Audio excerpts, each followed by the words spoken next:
यदि आप मध्य प्रदेश के सागर जिले में रहते हो तो इस रोड पर कभी भी मत जाना। यदि भूल से भी इस रोड पर चले गए तो शायद वो रात आपकी आखिरी रात होगी। तो आइए समय न बिताते हुए हम कहानी को चालू करते हैं। मध्य प्रदेश के सागर जिले से दूर एक गांव हुआ करता था जिसका नाम था खैरवा। सागर और खैरवा के बीच एक पुराना रास्ता था। एक टूटी हुई सड़क थी, सुनसान और खामोश। दिन में भी वहां अजीब सा सन्नाटा रहता था, लेकिन जैसे ही सूरज ढलता उस जगह की हवा ही बदल जाती और रात में तो वो जगह इतनी डरावनी हो जाती कि मानो सारे भूत प्रेतों का बसेरा इसी रोड पर हो। इस रास्ते का नाम नक्शों में तो शायद हो या ना हो, मगर आसपास के गांव वाले इसे सिर्फ एक ही नाम से जानते थे, मौत का रास्ता। जो भी यहाँ गया वो कभी वापस लौट के नहीं गया, अपनी मंजिल तक नहीं पहुंच पाया। इस रास्ते के बीचों बीच एक विशाल बरगद का पेड़ खड़ा था, इतना पुराना कि किसी को याद भी नहीं था कि वो कब उगा था और कब उसका जन्म हुआ था।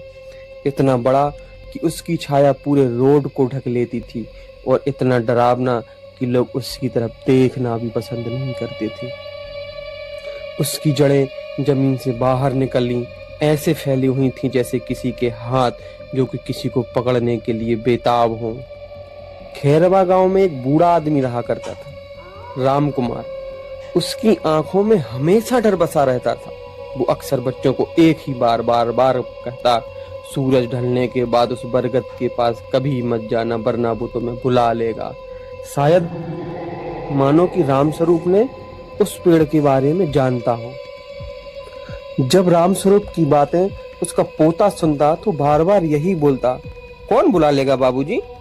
रामस्वरूप धीरे से सिर उठाता और फुसफुसाता, वो जो मरकर भी जिंदा है। उसकी आवाज में ऐसा डर था कि मानो कि उसकी बात वो करना ही नहीं चाहता हो। तो आइए जानते हैं क्या है उस बरगद के पेड़ का रहस्य। करीब 40 साल पहले उसी जगह के पास एक लड़की रहा करती थी, चंद्रकला।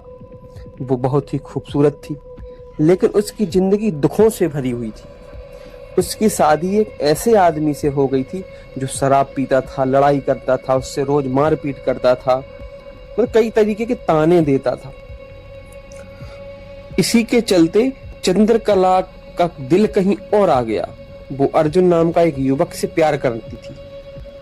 वो पास के ही शहर में काम करता था। दोनों छुप छुप कर उसी बरगद के नीचे मिला करते थे। वो पेड़ उनके प्यार की गवाही थी।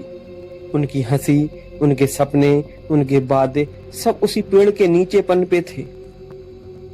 यानी कि हम यूं कहें कि वो लोग उसी पेड़ के नीचे मिला करते थे अक्सर। लेकिन किस्मत को कुछ और ही मंजूर था। एक रात चंद्रकला का पति उसका पीछा करते हुए वहां पहुंच गया, उस बरगद के पेड़ के नीचे पहुंच गया।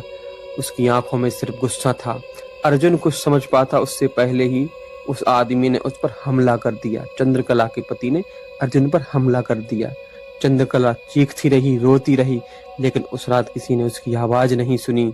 अर्जुन को उसी पेड़ के नीचे उसके पति ने मार दिया और चंद्रकला उसी रात से टूट गई। अगली सुबह गांव वालों ने भी उसे उसी बरगद से लटका हुआ पाया। जब अगली सुबह हुई तो चंद्रकला ने भी उस बरगद से अपनी फांसी लगाकर आत्महत्या कर ली। गांव वालों ने देखा, उसकी आंखें खुली थीं और उनमें सिर्फ एक ही चीख थी, बदला। उस घटना के बाद गांव बदल गया। रात के समय उस रास्ते से अजीब आवाजें आने लगीं, कभी रोने की आवाज, कभी हंसी, कभी किसी के कदमों की आहट। एक दिन एक लकड़हारा उस पेड़ को काटने लगा, बरगद के पेड़ की टहनियों को काटने लगा। ये सब बकवास है। उसने ये सही इस तरीके का उसने सोचा कि यहाँ कोई भूत भूत नहीं रहता, ये सब बकवास है, कुछ लकड़ियां काट लेता हूँ।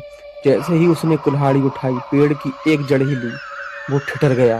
उसको थोड़ा महसूस हुआ कि कुछ है यहाँ पे, शायद हवा होगी। उसने खुद को समझाया। उसने फिर कुल्हाड़ी से उस पेड़ की टहनी को काटना चालू किया। जैसे ही कुल्हाड़ी पेड़ से लगी, पेड़ से खून निकलने लगा। लकड़हारा चीखता हुआ भागा। उस दिन के बाद वो कभी ठीक से बोल भी नहीं पाया। सालों बाद एक विक्रम से नाम का एक पत्रकार इस न्यूज को कवर करने के लिए आया। विक्रम बहुत बहादुर था, शायद जिद्दी भी था। ऐसे जब वो सुनता था कि ऐसी ऐसी ये जगह है तो वो अक्सर जाया करता था और अधिकतर ये बोला करता था कि ये सब अंधविश्वास है, इसे हम नहीं मानते। उसने गांव वालों से कहा, मैं सच सामने लाऊंगा। गांव वालों ने उसे रोका, रात में मत जाना, लेकिन विक्रम ने वही किया जो उसे नहीं करना चाहिए था। आधी रात में, रात के 12 बजे, चारों तरफ सन्नाटा। विक्रम कैमरा लेकर उस पेड़ के पास पहुंचा। पहले सब सामान्य था, फिर अचानक से हवा चलने लगी। पेड़ की शाखाएं जोर जोर से हिलने लगी, जैसे कोई अदृश्य ताकत उसे हिला रही हो। और कहीं हवा नहीं चल रही थी और कोई भी पेड़ नहीं हिल रहा था, पर वो सिर्फ बरगद का पेड़ ही हिल रहा था। लेकिन उसने मन को समझाया, हो सकता है शायद हवा चल रही हो। उसने कैमरा उठाया। जैसे ही कैमरा उठाया, उसे अपने पीछे कुछ खड़ा हुआ दिखाई दिया। विक्रम धीरे धीरे पीछे मुड़ा। उसके सामने एक औरत खड़ी थी, सफेद साड़ी में, बाल खुले हुए और आंखों पूरी काली थी। और एक थोड़ी सी डरावनी ठिठुरी सी आवाज आई, तुम क्यों आए हो यहाँ पर? विक्रम के हाथ पैर कांपने लगे। कौन हो तुम? औरत मुस्कुराई, मैं वही हूँ जिसे तुम अभी तक कहानी समझते हो। अचानक जमीन हिलने लगी, बरगद की जड़ें बाहर निकल आई, जैसे कि किसी इंसान के हाथ बाहर निकल रहे हो। विक्रम भागना तो चाहता था वहां से, लेकिन उसके पैर उन जड़ों ने जकड़ लिए और औरत धीरे धीरे उसके पास आई। ये पेड़ मेरी कब्र है और जो भी यहाँ आता है वो कभी वापस नहीं जाता। और बड़े जोर जोर से हंसने लगी। यदि हमारी कहानी अच्छी लगी हो तो हमारे साथ जुड़े रहिए। धन्यवाद।